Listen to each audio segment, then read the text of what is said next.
જૂનાગઢમાં કેશોદ ખાતે યુવતીએ ફિનાઇલ ગટગટાવી જીવન ટૂંકાવવાનો પ્રયાસ કર્યો છે।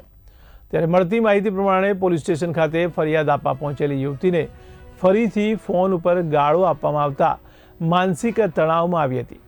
યુવતી માનસિક રીતે અસ્વસ્થ થતાં યુવતીએ પોલીસ સ્ટેશન પાછળની દુકાન પરથી ફિનાઇલ ખરીદી પીધું તેમજ હાથમાં બ્લેડ વડે ઘા મારી આપઘાતનો પ્રયાસ કરતા ચકચાર મચી ગઈ છે।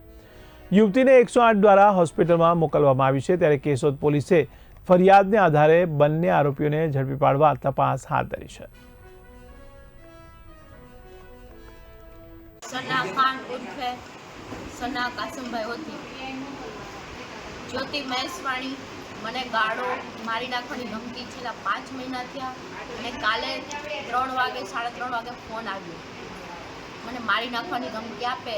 કાલે મેં અરજી લખાવી પોલીસ સ્ટેશને તો અરજીમાં કાંઈ તપાસ હાથ ન થઈ એટલે આજે મારે ફિનાઇલ પીવી પડી અને હાથમાં બ્લેડના ચેકા મારી કન્યા શાળા પાસે અને હું સુસાઇડ કરવાની કોશિશ કરી મરી જાઉં।